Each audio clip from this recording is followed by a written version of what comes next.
Ladies and gentlemen, welcome to another episode of the Brendan Burns Show. Joining me today is Mike Luzio. He is a self-made entrepreneur, self-proclaimed hustler, and former CEO who bootstrapped his first business, Industry Retail Group, in 2004 with just $15,000, and in 2016 sold the company for more than $50 million.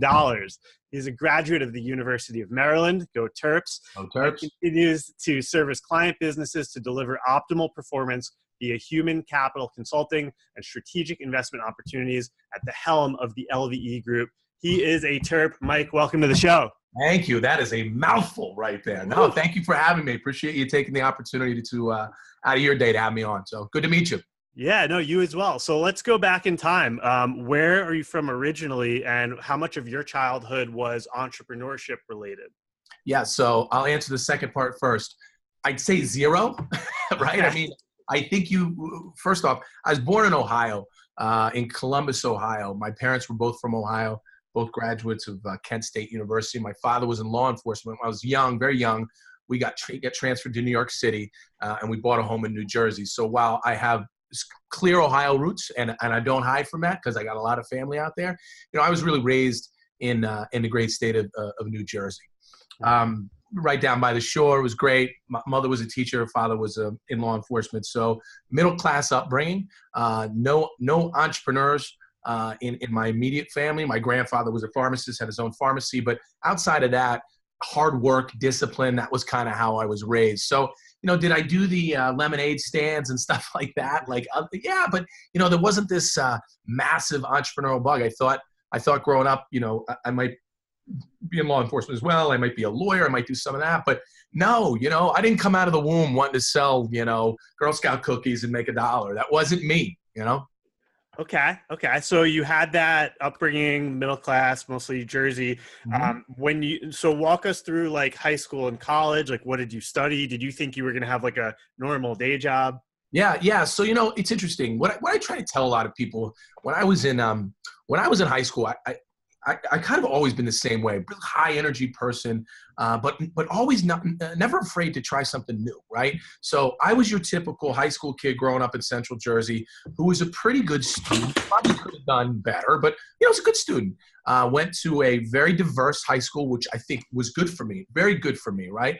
I had a lot of white friends, black friends, Spanish friends, and I thought that was great. It was a good influence for me, and I still do.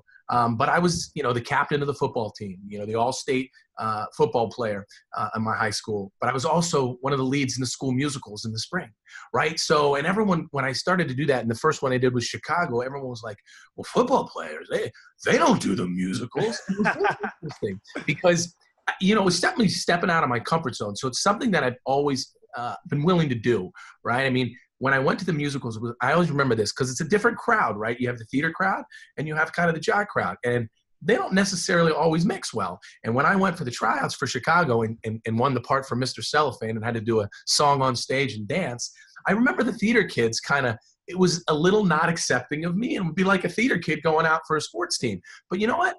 At the end of the day, I am who I am, and I'm going to be the same when I was with the theater kids or I was with the jock kids, and it just worked. So I always tell people, don't be afraid to step outside of your comfort zone, even when you're 15, 16, 17, because I really do believe that the stuff that I did in high school helped transform who I am today. I had great mentors and leaders and a tremendous football coach and Joe Martucci. I had a tremendous theater coach and Margot Krupe, and they helped shape me a lot of who I am, as well as certainly my parents. So that was me in high school, right?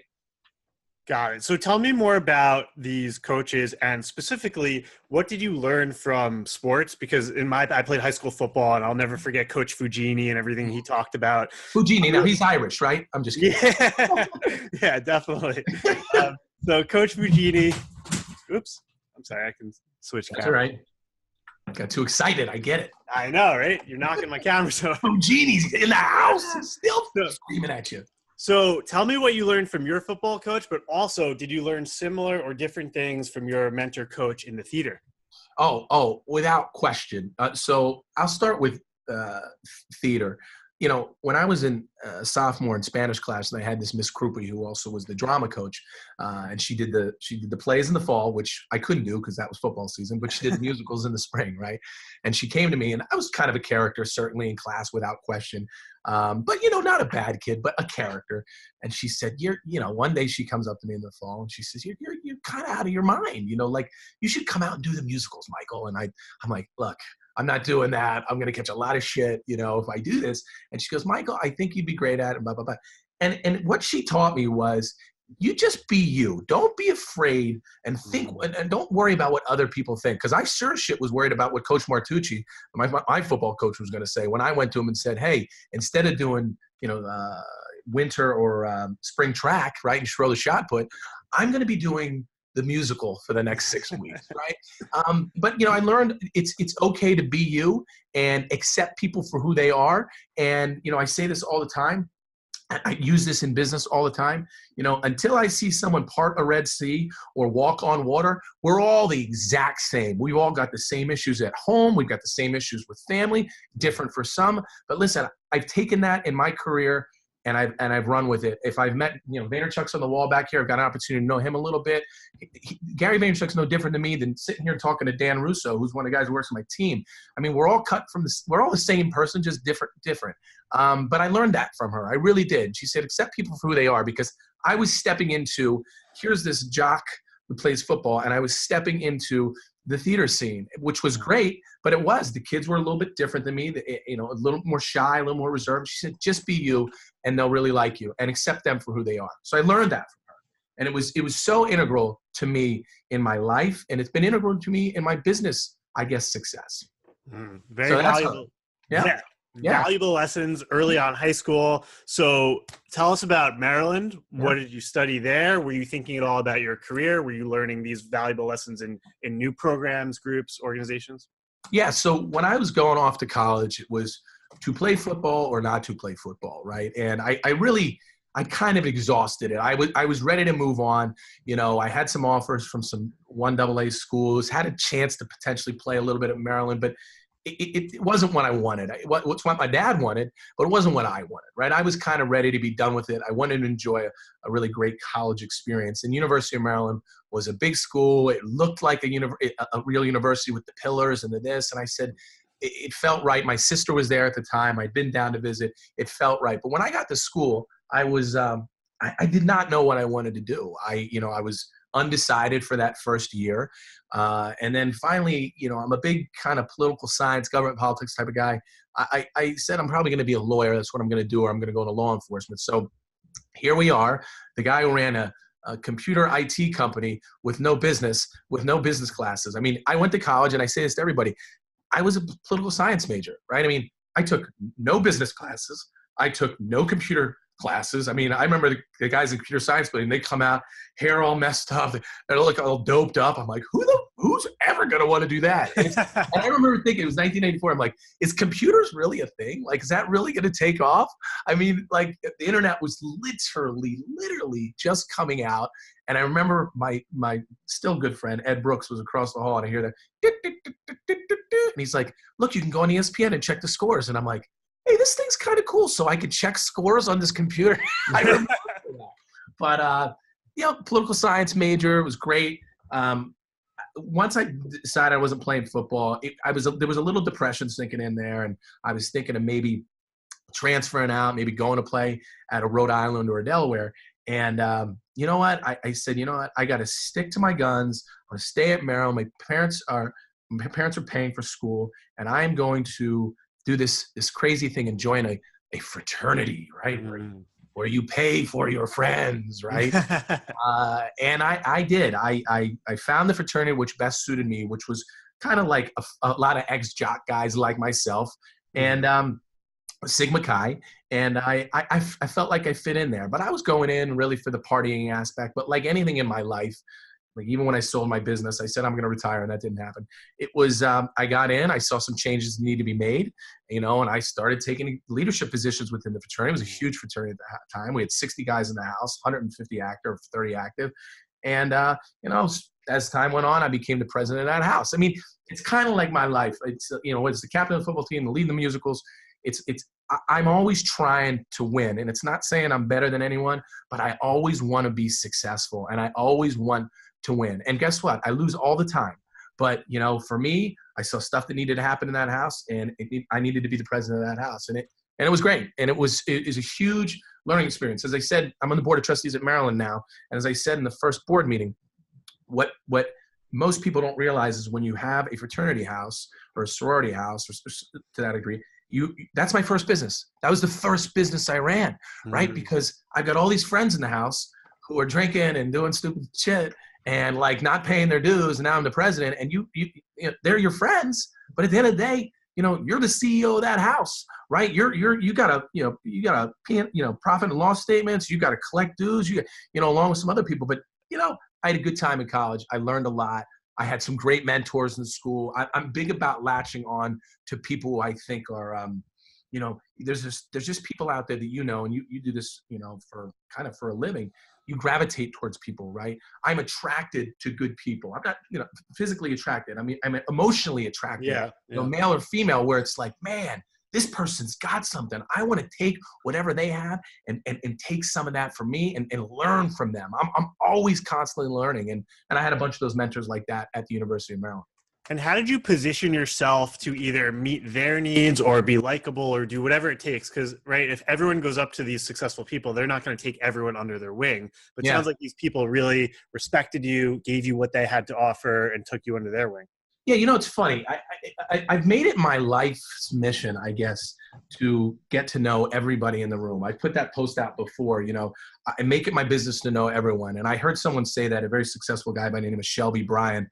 He's actually been partners with Anna Wintour, who is Anna Wintour for the last 20 years. And Shelby was a guy who said that to me one time, but I realized that's kind of what I always do, making my business to know people. People ask me how I got to know Vaynerchuk.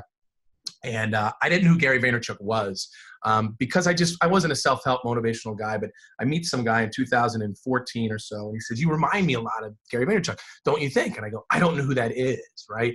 And he goes, oh, blah, blah, blah, he tells me. So I said, I'd like to get to know this guy, right? So I sent a note to Vaynerchuk, and I knew someone who knew him, and I put that person's name in the subject line. I said, hey, I think we're cut from the same cloth. I sold my business. I don't know what I want to do with the rest of my life.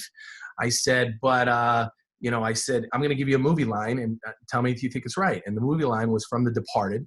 And that movie line, there's a line in there where Martin Sheen says, do you want to be a cop or do you want to appear to be a cop? Because a lot of guys like to carry the guns, but do they really want to dig in and be a real cop?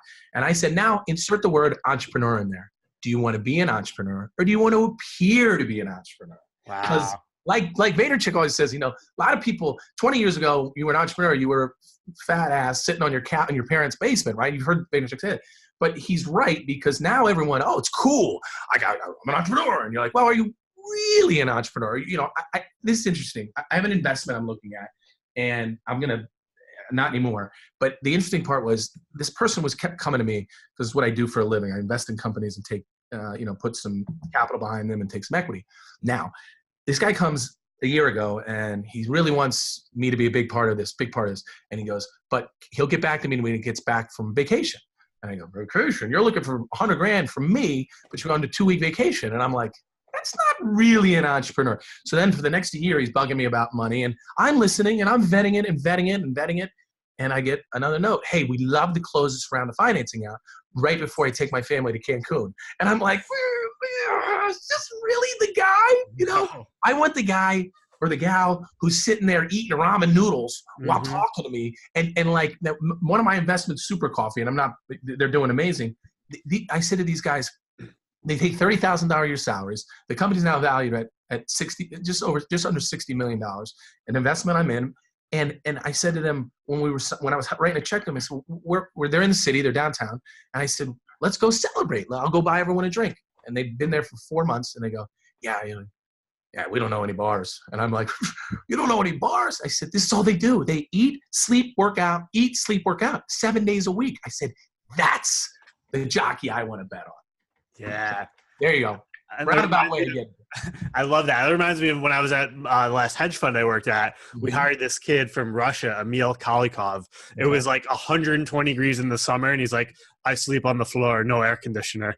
Right. That's right. That guy would roll up his sleeves, find the best damn investments, no That's days it. off. Yeah, I mean, look, people ask me all the time, what type of companies do I invest in? Because the business I had and sold was an IT services company. And so they're like, you just invest in tech. I'm like, no, absolutely not. I invest in the jockey and the idea. And if they found a white space, and if it's something that can potentially grow and sell for $100 million, like, or more, that's what I look for. And the first thing I look at is the jockey, whether she or he has it and what it takes, or if I can interact with that person, because I'm going to write a check and I'm not going to walk away. I'm going to write a check and I'm going to activate my network to see if I can help your business grow, because that's what I do for a living now. I'm not a Wall Street guy who's writing a check and then goes to my Wall Street job. My job is to find companies, or they find me, I invest in them and I help make them grow. And it's exhilarating for me, because I get to work with people like Jim DeSico at Super Coffee and some of these other guys. Dino, who's at another investment we just did, which was Aloe Glow Water. I mean, it's just fun. And by the way, I've made mistakes too. I've gotten starstruck in a deal where it was a kind of a famous person, and I don't think the investment's going to go, but I was like, oh, this is kind of cool. Like, I'm in with this person. It's like, oh, maybe it wasn't. So I'm learning as I go, and I fail and I succeed every day. That's great. And I want to get back onto that, but let's just go back in time a little bit. So we talked about your college experience. Yep. Coming out of college, do you do the day job? Do you go right into starting your own business? How does that play out? So I had the opportunity while in college to meet another mentor of mine, who's still a mentor of mine.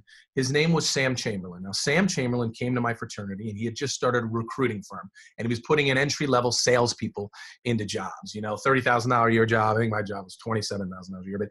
And Sam came and said, hey, I've got this recruiting firm. I'm looking for college kids, and I'm going to place them in sales jobs. Sam Chamberlain, now you can look him up after, is now really one of the key guys and the chief operating officer at Five Guys, and one of the main people responsible for its ridiculous growth. But Sammy said to me, we met, and he was that guy where I'm like, oh my God, like, I'm attracted to this guy. Like, he's got something. Like, I want to go to law school, but this guy's telling me I'm a born salesman and you've got something more in you. And I believed him. And I guess to some degree he was right. And when Sammy takes me under his wing and says, look, I'm going to get you a job. He said, where do you want to be? I said, I want to stay down in DC because I want to extend college for another year. Like all of us kind of want to. Mm-hmm. And he goes, I'm going to, you're going to go work for Ricoh and sell copiers. And I go, what? I mean, the technology boom's about to hit. It's 1998. And he goes, now listen, go do it for 1 year. Go sell copier machines for 1 year. If you can sell a copier machine, you're gold, right? And you're gold because it's the hardest sale, because no one wants to buy a copier, because everyone's got a copier. No one wants to buy a fucking copier. They're like, this is crazy, right? Get out of my office. Face. And I went and worked for Ricoh. I had a great sales manager, old school copier salesman guy. His name was Joe Finan. Like, you'd make a mistake, he'd like literally kick you under the table. Like nowadays, that guy's going, Finan was kind of that guy. But he was great. Like, he taught me a lot in that year. And I made, you get those statements from the IRS or whatever. I made like $85,000, right? My first year, 1998, selling copiers. And I'm like, oh my God. And by the way, they gave me the shittiest territories. Like, it was awful. Like, I had schools, like universities, and they were just shit jobs. And like, finding terms of me, how the hell did you make 85 grand? I'm like, I was just talking, like no soliciting meant keep knocking, or open more doors. I mean, I had a guy at the time who became my business partner, Joe Manzari, and Joe and I would like literally compete to see if we could get thrown out of more buildings. Like, he worked for Linear, and you'd be like, how many did you get thrown out? And you'd be like, 6. I'd be like, I'm not getting thrown out 8, But I mean, that was my first year, right? But I learned so much because I was selling a product that no one really wanted. And I buy this $50,000 product. You already have one, but you should really get it from me because mine collates or whatever the heck it did. So did that for a year. That was my first job, right? But that was it, man. I got that sales bug, right? I'm like, damn, my friends on Wall Street are making this kind of money. And I'm selling, 2-ton machines to universities. Like, I loved it. I fell in love with sales at that moment. And that kind of, it was that moment. I go back to Sam Chamberlain at the time, who's still running the recruiting firm. I said, okay, Sammy, I did it. I made 85 grand. The dot-com boom is happening right now. I want to get back home. So I wanted to get into Manhattan. I wanted to move into the city, get closer to my family, et cetera, my friends. And he finds me a job at a startup called, oh Christ, how can I remember it? Man, the fact that it's escaping me right now is crazy. But, walked in there and what the hell is it? Network Access Solutions. Jesus, I can't believe it. But I go to NAS and I get in a technology company and I'm exposed to that. I was literally, I'm older than you, so I was in the boom. I was in the 98, 99, 2000, 2001 boom. I go for a company. I'm like employee 32. It goes to 1,000 employees. I was like the 5th sales guy. By the time the company, shit the bed, there was 100 sales guys. But I went over with the other copier guy who became my business partner, and we competed for number 1, number 2 sales guys for 3.5 years. And Joe's ever listens to this, he knows I was always 1 and he was always 2.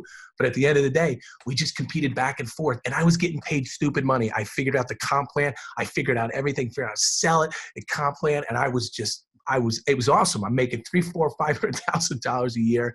And then of course it was the landscape for how not to build a company. Like I didn't realize it was on-site training, but I was starting to realize what it was kind of like to be an entrepreneur, what it was like to run a company, but the wrong way. I watched it all unfold. I watched the company go public. I watched them get an offer from a huge telco, and they didn't take it. And they didn't take it. It would have been $800 million sale. They didn't take it. But there were so many of those in 2000, right? And then the stock was 38, and within 6 months, it's less than 5 cents, right? But again, still not knowing I want to be an entrepreneur, but it's like battle scars. I'm learning, right? I'm learning. Mm-hmm. That company literally goes away. I leave. I realize, okay, maybe I should go find a big company, because now I've been working for an internet startup. Maybe I go work for a big company, a multi-billion-dollar a year company. So I do. I have the opportunity to go work in sales in New York City for Sprint. This was kind of before the cell phone craze. We were doing a lot of stuff. It wasn't really it was no cell phones, but I go work for Sprint, and I yet again, I get a taste of the multi-billion-dollar company. And man, I don't like it, right? Because now there's rules, right? I mean, the internet startup, you're drinking beer in the afternoon, and now it's like very buttoned-up suits and this. However, I learn my craft. I get the opportunity to go meet CIOs of Fortune 500 companies, CIO of American Express, CIO of Credit Suisse First Boston at the time. So now I'm rounding myself out. I've got this internet startup in me. I've now realized how to talk to C-suites, right? And I really did have to learn how to do that. And so I was learning, not really realizing I was learning. And I have this moment that I've said many a times, but it's true. It was great. Joe Manzari, my business partner, one of my business partners, came to me and said, I've got this idea to start this, broadband aggregation company. And this is 2004. I was 27. And he goes, you should do it. And with me. And I said, all right, I'm thinking about it. And, this is how I really started to become an entrepreneur. I said, okay, I'm not the entrepreneur who's going to like literally put everybody in debt and all my family members get on my back. It's just, I would feel too guilty about that. I'm just being very honest, right? Yeah. 2004, Joe says, I got this idea. I like the idea. I understood the idea. And I'm like, you know what? I think I can do this. If I fail when I'm 27, 28, 29, I can always go back into sales. I'm a sales guy. I could always make money. It's how I talk. It's how I've always been. My aha moment, literally I have one, was I was pretty close to quitting. Maybe it's not an aha moment, but it's funny as shit. So I'm sitting in a Monday morning meeting in Manhattan. And the Monday morning meetings with the bagels and the orange juice and the butter, right? Yep. Typical bringing it in. And they're all sitting at the table, all the bagels and stuff. And this old timer, to me, he was an old timer at the time. He was probably in his mid 50s. He comes over and he starts touching all the bagels for hardness or what's the just like your age group, my age group, and certainly younger. We know that's a faux pas, brother. You touch the food that I'm about to insert into my mouth, right? He's the guy, as a man, he's the guy who goes to the bathroom, there's a Seinfeld episode about it, but he's the guy who goes to the bathroom, comes out of the stall, does a little of this, checks himself out in the mirror and walks out and you're like, oh, what about the sink? What about the washing of the hands, right? He's that guy. So he touches him and, I turn to him and I'm just like fed up. I'm like, this is it. And I go, hey, Bill, are you going to touch every fucking bagel over there? Because someone's going to eat them. And he's like, the whole room is shocked like that I said it. I walk into the GM's office and he's a good guy, Mike. And I said, Mike, I'm out of here. And he goes, you're quitting. You have a bright future. You're doing amazing well. He goes, you're the cornerstone of that. I said, yeah, we're also going to have an HR issue. So it's probably easier that I just leave right now. Right. And that was it, and I went home and I said to my wife, I said, listen, I'm starting this business. And she said, okay. And she said, what's your salary? And I said, well, it's zero because we have no customers. We don't have anything. And she goes, well, how long is it going to be zero? I said, as long as I don't sell anything, it's going to be zero. And literally, that was it. It was 2004. We used savings that we had, and we started a company in my basement, in Joe's basement, and it was Joe and me. Then we brought on another business partner, and Gabe was our CTO, and then it was bootstrapped, and let's go. And it was bone-crushing, hard-ass work until the day I sold it, and bone-crushing, hard-ass work for the next 3 years that I had to run it with it from 13 to 16, and it never stopped. And it was, and I said, at that point, I guess, I was then a born again entrepreneur at 27, and I never looked back. And so many questions to unpack there, but first of all, what did the guy say to you when you told him to stop touching the bagels? The entire because I'm loud as shit. Okay. I'm kind of demonstrative, right? So I didn't say it like, hey, Bill, you gonna touch every fucking bagel? I said it loud, like I talk. And you hear a pin drop. It was like, Bill looks at me like, what are you talking about? Like, isn't this normal to grab and feel every bagel? Like, and the look was like, I'm going to kill you or throw you out of there. Like, literally, but that was it. That was that corporate America moment. Yeah. Where I'm just like, there's so many things holding me back. I remember looking at, I remember being in that office, I learned a lot from the internet startup, but being in the big office, and you'd see people they'd be the same salespeople at 18, 25% of plan for 10 years. And I'm like, what are we doing here? Trim the fat. Let's go, man. Like, I'm working my balls off on 150% of plan. And this guy's at 15, 20% of plan. You're like, this is stupid. And I learned a ton there. Like that experience there was, if you're not rowing the same way in my company, at the company I started, get off the boat, throw them off, man. Like, we all be going the same way. I had to realize in my life that I run very, very fast, and not a lot of people are going to be able to keep up, and that's okay. But give me 100%. I get it. You're not going to give 100. Can't give what I give because it's just in me. But at the end of the day, man, I needed the people behind me to give 100%. And going through this process, you obviously had a lot of success, but also put a lot of time, energy, and effort into this. And what I see with people that I coach or that I work with is they either have low energy, low motivation, they don't recharge their batteries. So through this whole journey, how did you maintain this big energy? Was it sleep? Will you eat, water, meditating? So people ask me that a lot because I'm kind of, I'm almost always on, okay? So while I do have an investment in Super Coffee, I've never tried Super Coffee because I've never had coffee in my life. Wow, I thought I was the only one. Yeah, there's two of us now. I don't drink coffee, yeah. No coffee, no real caffeine per se. It's just water. I don't sleep much. I'm kind of that 4 hour, 5 hour is way more than enough. Like, I can operate. I work out a ton. I eat pretty healthy, but the energy level is kind of like this from when I wake up. I just get a cup of water and I'm like, yo, let's go. And then when I'm crashing at 1 o'clock in the morning, it's like, boom, I'm out. It's just, that's how I've always been. And people always ask me, what's your secret? I don't know. It's just I guess it's just my DNA, right? And this is how but there's definitely no caffeine, no artificial supplements outside of a lot of water.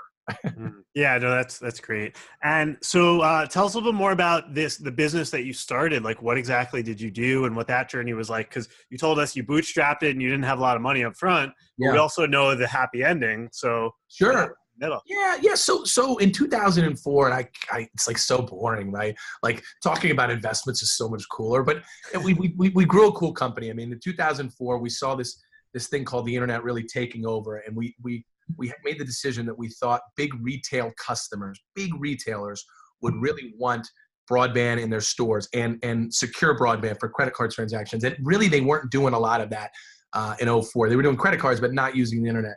And security wasn't really a big thing.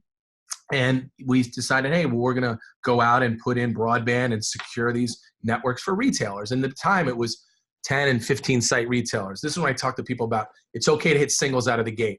Like we were going after guys who had 15, 20 stores, 30 stores, right? But then it was like we hit a couple doubles. We got a couple bigger retailers. And I'd say the names, but I think I'm violating my non-compete. But we started to go into the malls and we would have retailers. So then we got the retailer at 400 stores and we got them as a logo. And people would always ask, well, how did you do it with, when people come to you and ask you about customers, it was real easy. I had like 4. And I'd go, they'd say, I need references. I can give you 4 right now. Boom, boom, boom, boom. If they asked for 5, I didn't have 5. I mean, it was fake it a little bit until you make it. I mean, it wasn't stretching of the truth, but it was like, so we started doing this and we started getting big retailers. And when I said I had a retailer with 1,000 locations, we had all 1,000. Our stuff, our IT stuff was in the stores, our broadband, our routers, our firewalls, whatever was in the stores.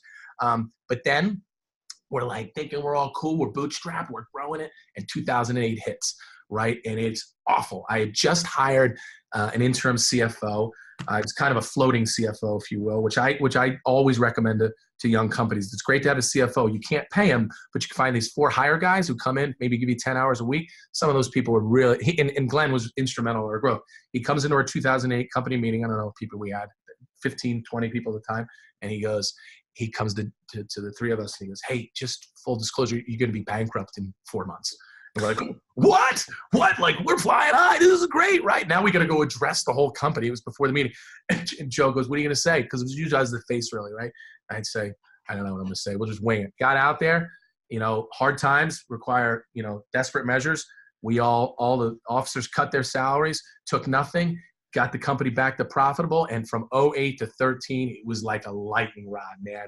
We shot up, closing huge deals after huge deals. And it was, and we had some of the biggest retailers in the country, we had tons of quick serve restaurants, QSRs. It was awesome. It was a great ride. I'm pulling a ton of money out of the business. We're making $1 million a year or more. And like, I would go with like blinders on, and private equity would call me all the time. And I'm like, nah, I'm just going to keep going. Until finally, in 2012, a public company basically calls me. I said, I should probably take this call. This guy was worth about $500 million. And he says, we want to buy your company. And it was a well-known company. And so I flew down to Charlotte to meet with the guy. And I get lawyers, and we put together this whole thing. And I realize, and this is a lesson for people when they're selling their business, the money started falling out of the back of the truck as the deal's going forward. Like literally they were offering 40 million, and then it was 38, then it was 34, 30. Well, yeah, 30. And I'm like, this is crazy. I'm running a ridiculously good business. I have not even gone out and done what I should do, which is run a process, let 15 companies look at me, let them take the value up. I wasn't doing that.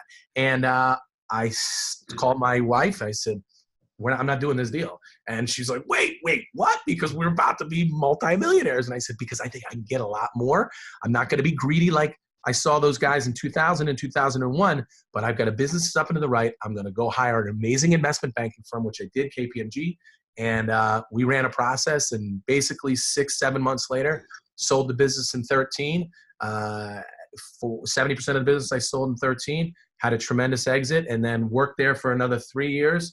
And I got the money back out that we had there. And it was, the transaction was over $50 million, and it was life-changing. It was epic. And I'm like, where did this all come from? Did it all come from the sesame bagel, or did it come, it was like, was Bill touching that bagel? But there's moments in those, 10, 12 years of growing the business, ups and downs, peaks and valleys, but always working my ass off. I was always the first guy. And what most people don't know is I never ever left my basement, meaning everybody was remote. The entire company was remote. All the employees was remote. Now I was traveling like crazy with customers and stuff like that. It doesn't look like we weren't traveling, but we never had an office. We put an office in Bethesda, Maryland, because someone asked us where our office was. So we got a Regis office, kind of like I'm in right now. It had a kitchen, for everybody, and I had a conference room for everybody else in there. And we put our name on the sign. And I swear, someone asked me the other day, how many times did you go down there in the 10 years that you were paying for the space? It was less than 3. And we went down there when we closed it up, and we went into the office, and we were like, the dust was piled up.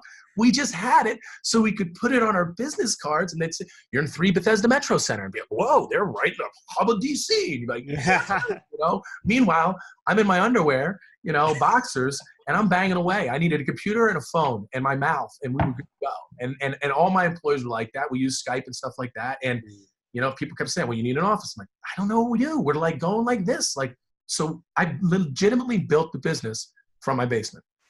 That's amazing. Yeah. And do you think the defining moment or the seeds were planted or the lessons were learned during your experience at Industry Retail Group or from your past jobs working in sales, selling copiers? I think it's a culmination of everything, right? I think it goes back to Mrs. Krupe and Coach Martucci. I think it goes back to my parents. I think it goes back to not having fear. I think it goes back to college and running my fraternity. I think it goes back to the mentors I learned there. I think it's everything. I think the most successful people use different experiences in their life, right, and make them better. That's what I've done. And look, by all means, I make mistakes all the time. A lot of people see me and they're like, look at you, man, all successful. I'm like, man, I had so many failures in my personal life, in my professional life. The list is so long. It's just that will to win and the perseverance to get there, I believe, that has made me successful. And I had a wife behind me that was willing to sacrifice a lot of her life for my professional career. I had kids during this time. I twins in 2008. I had another daughter a year before I was selling the business. It was insane. And she was very supportive. I've been very open about that because she was behind me the entire time. And I kind of needed that, right? I was, but one of the reasons I also sold the business was we were up and to the right, and I wasn't going to do what happened to the first company I was at. Was I also wasn't getting to see my kids a lot, right? And I wanted to be the dad who was coaching the teams, coaching their football team or their soccer team or whatever that was, and wasn't allowing me the opportunity to do that. And I saw an opportunity to take some serious chips off the table, set my family up with generational wealth.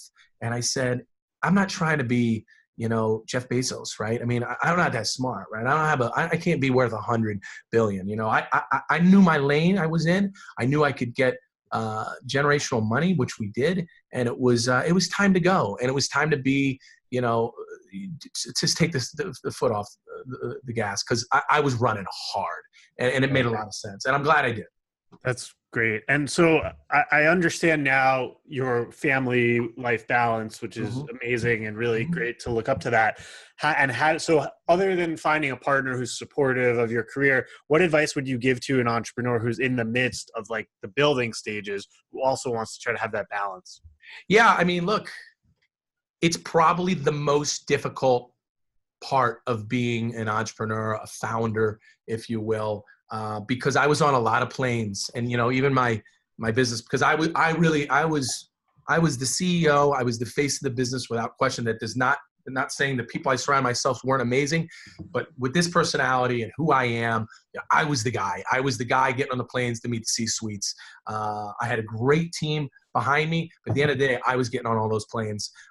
It can be very taxing, because there were times when I'd be in California, but all right, I'm in LA. No, I'm not. I'm in San Fran. It can be hard. But you got to find somewhat of a work-life balance.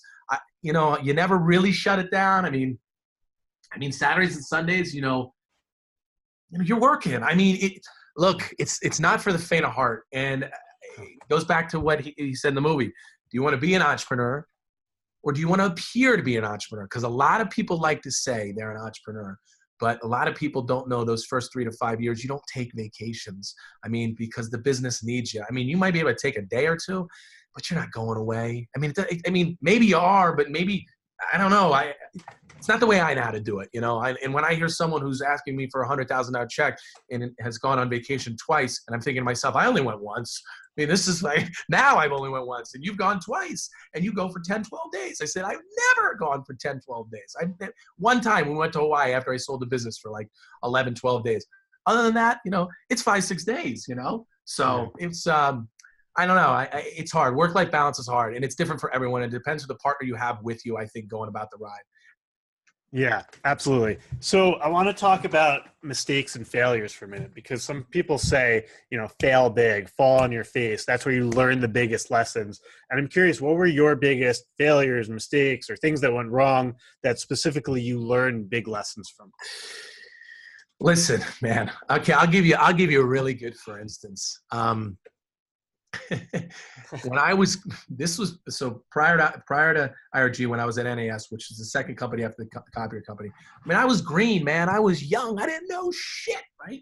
I thought I did, just like every 21, 22. Dan's sitting next to me. He's 23. He thinks he knows everything. He knows shit. And these are good lessons, right? I remember we were trying to close this big deal up in Boston, and I was with my sales manager. And and this may seem trivial, but it's so true, and it can be applied to everyday life when you're in business. I remember walking into the bathroom, and I was talking to my sales manager. I'm like, "Yo, this is amazing! We got this guy. We're gonna close this. We're gonna make all this fucking money." All of a sudden, you hear the toilet flush in the stall, and out walks Bob Karp, was his name. And Bob walks out. And he kind of looks himself in the mirror, does a little buttons up his head. He goes, "Not yet, son. Not yet." He walks out. We don't get the deal, man. And we had it, right? And it was for me at the time would have been the biggest deal. And it was life-changing, but it changed how I would teach my reps and my people. I'd say, you have no idea who's lurking anywhere, doing anything. But I failed, and I learned from that failure. There were so many instances in my career where, I can think of one we just put out just yesterday on LinkedIn, where, we had a process at my former company that was this great process that we built, repeatable, sustainable process. And we had a company come to us, a big retailer, and say, you need to change your process. You need to accommodate us. And I remember thinking, well, it works for us. Like, we know this works. And we changed the process, and it was an epic failure, right? And Joe, my CEO, said, I think we should do this. And I agreed. I think we should make the change in the process. And it went completely haywire. And we had our retention rate our churn was less than 2% of business. And these guys were a big retailer, and they were crushing us. And you know what I did? I walked into the meeting, and I said to the CIO at the time, I said, I owned it. I said, we screwed up. We screwed up bad. We listened to you. I said, so 2 things are going to happen here. Either 1, you're going to do it our way, or 2, we got to part ways because we know what we're doing. And we made a big mistake. But the way I got out of that mistake was just being honest with the person and saying, hey, we screwed up because we messed up and listened to you, and we broke our process.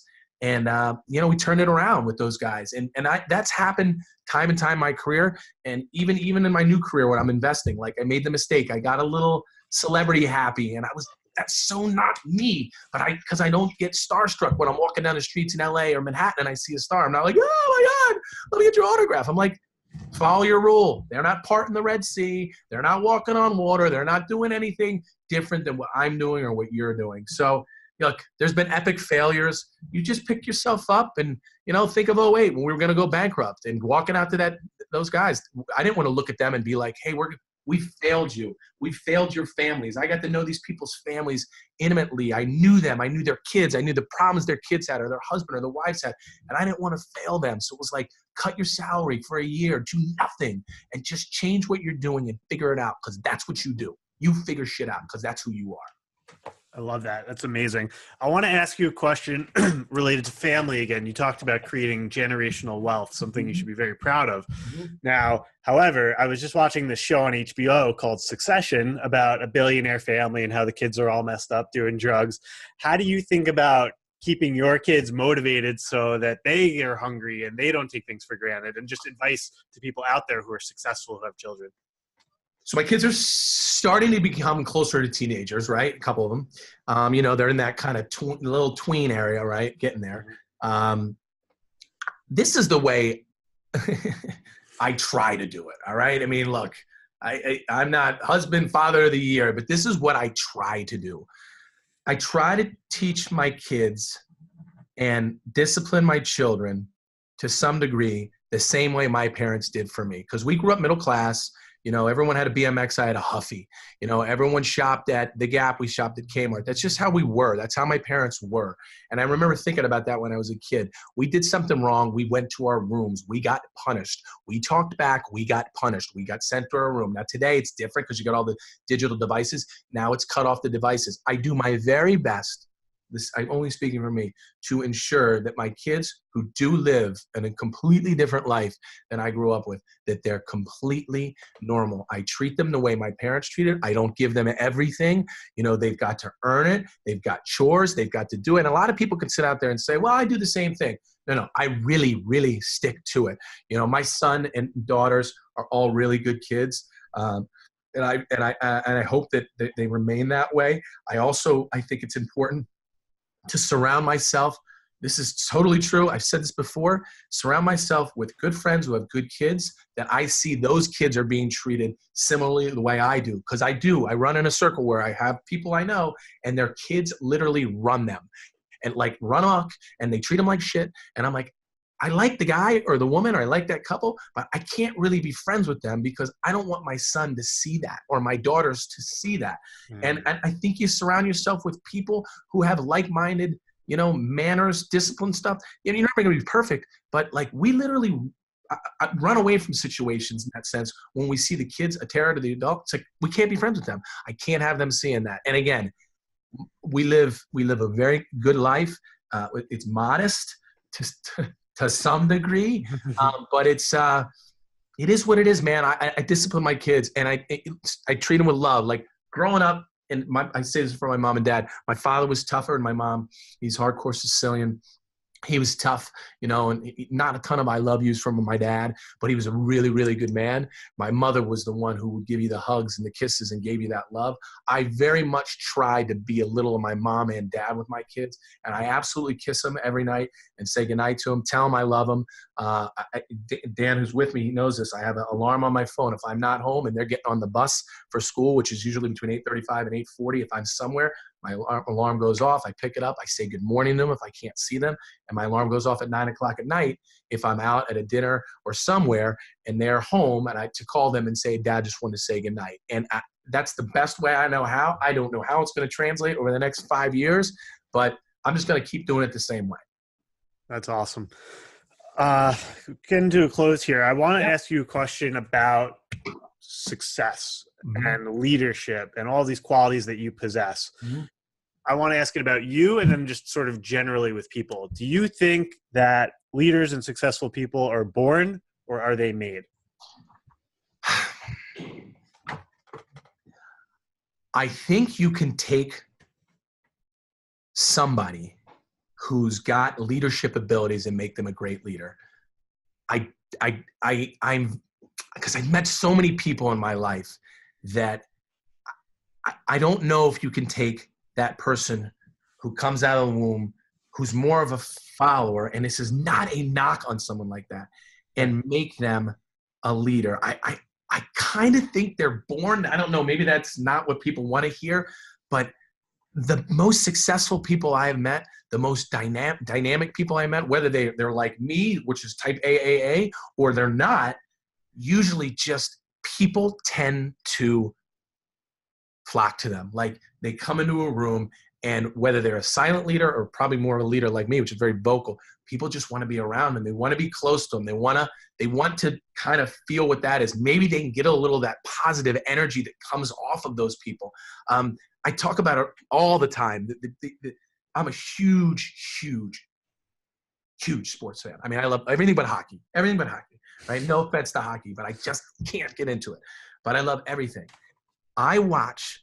So it's very difficult in business to look at someone and be like, well, I'm like that person. Like, I'm like Jeff Bezos. I'm like Mark. It's very hard to do that because it's different circles. But what I love about sports and people like Michael Jordan, LeBron James, Serena Williams, Michael Phelps, all these people who are tremendous at their craft, you can look at them and be like, oh my God, like they're the best tennis. Serena is the best tennis. There's no one who hits a ball better than her. And I flock to that. It's because I just watch it. I watch greatness. I watch LeBron at 34 years old do what he does. And you're just like, what? Like, that's, you know, I have this debate, my business partner, I'll tell you, who's better, Jordan or LeBron? And I'm like, I mean, I love Jordan as a kid. Jordan was my guy, but I'm like, this dude, LeBron, is an animal. He's unbelievable up and down the court. He's so great. And I just love it that I get to watch greatness and poetry and motion with Phelps when he was swimming in those Olympics. You're like, oh, he's behind. Oh, no chance. Oh, here we go. Oh, and he wins. And you're like, you got another gold. And you're like, how many golds is this guy going to win to keep coming back? And Serena and all. It's just, to me, it's amazing watching those things. And those people, yes, they were born incredible athletes, but they worked on their craft. LeBron James, that guy's shootout workout is legendary. Phelps' workout is legendary. So just because you have the talent or the ability to be a leader doesn't mean you are. And I've run into so many people who literally squander that ability. And I look at them and I go, man, you're twice the leader I am, or twice as good at this than I am. And you're screwing it all up. And that always irks the shit out of me because I just want people to be great. I want people to succeed and win and be great. Yes, I love that. So what is next for you? You've had so much business success. You have the family. You have the LV group now, so you're doing investing. Yeah. But outside the scope, like if you were to be a little philosophical, what do you want in your life, or what do you aspire to in the next coming decade? I'd probably like a little bit more peace in my life. I mean, I certainly create a lot of my own chaos. And I don't know if that's because it's me. I don't know if that's, again, back to the DNA, but I'm hoping that I can get some more balance in my life. And I know we just talked about it, but like, there are parts of me would like to kind of slow it down a little. I don't know if I can do that, but, some peace, and a little more. I'm actually calmer than I am when I ran the company, but I don't know, a little bit more peace. I think, to your point, I'd love to see my kids grow up and be great young, teenagers and young adults, and hopefully, my wife with her doing and me with my doing, we can help do that for them. I want my kids to be healthy. I want my family to be healthy. That's so important to me. Mm-hmm. Well, we're both friends with Jesse Itzler, and one of his books is called Living with the Monks. Yes. And I'm going to make a short plug for my audience, but maybe something for you to consider. Last year, when I was going through a lot of business chaos and a breakup, I flew to Asheville, North Carolina, and I did a 5-day silent meditation retreat. How was that? Yeah, the first day I was like, no, they had to rip the iPhone out of my hand. And then it's like the mob guy who's got the gun in his shoe. They had to take my second phone out of my shoe. Really do that? You really did do that? I had the burner phone. Yeah, the backup. Oh, you had the burner phone. With Facebook, Instagram, email. So you had it, right. Did it change your life? Yeah, I mean, it was really a game changer for me because I think you remind me a lot of myself, where you feed off of the energy and the chaos that we create because it's exciting and it's fun. Sure. And for me to let go of that, because I want peace, but then I hadn't, I was like, this is boring, or this is different, or this is weird. Right. So the sort of forced 5-day event kind of, you're like this for the first day, and then you're like this, like, okay, this isn't so bad. And then by the end, yeah. Do you find yourself able to unwind and discharge now? Did that experience help you say, you know what, I'm going to put my phone and Instagram and Facebook and all this other social media bullshit behind me for the day? Can you do that now? It made me more open to experiences. For example, on New Year's Eve, which was just last week, where my girlfriend was like, all right, we can go to this dance club party, or we can go to this meditation event in Brooklyn. And I was like, let's go to the meditation thing. And we went and we sat there and we breathed. And I was like, wow, this was like North Carolina. So I'm not going to turn this podcast off and then go meditate for an hour. I'm going to go to my next meeting. Right. But tonight I'll unplug. And that experience makes me more prone to unplugging. And so the moral to your story is meditate on New Year's Eve. Yes. Don't have fun, guys. Go Zone out, Maha Rose, Brooklyn. That's what you should name this podcast. Yeah. Meditating on New Year's Eve. Yeah. I was playing beer pong, but Yeah, just a plug. But Mike, I really want to truly thank you for sharing your story with my audience. Is there any final words of wisdom you'd like to leave with everyone? Listen, just get after it every single day of your life. Try to find your passion and live it. I feel like so many people are stuck in a rut, whether they're commuting into Manhattan or commuting anywhere. And it's like, man, there's a lot of misery if that's really weighing in on you. And I get it. People have families and they have to support their families. But my God, if you could get some of that time back and channel it into something that you're passionate about, just go do it. It's going to make your life so much better. Even if you're making less money, you're going to feel better about your life. Yes, that's amazing. And last question is for those out there who want to hear more from you, either see your Instagram or learn more about the business, where can people find you? Yeah, so I'm on IG at Michael Luzio, MichaelLuzio. I'm certainly on LinkedIn. Just look me up, Mike Luzio. Some guys got Mike Luzio Instagram. I couldn't get it back. It's over and wherever. So I'm Michael Luzio on Instagram. LinkedIn, I'm Mike Luzio. So hook up, man. I'm happy to listen. Always looking at business ideas, and would love to catch up with anybody. Awesome, Mike. Thank you so much for coming on the show, guys. Mike is a beast. Check him out online. Massive business advice. Thank you so much for coming on today. Thank you. Appreciate the time.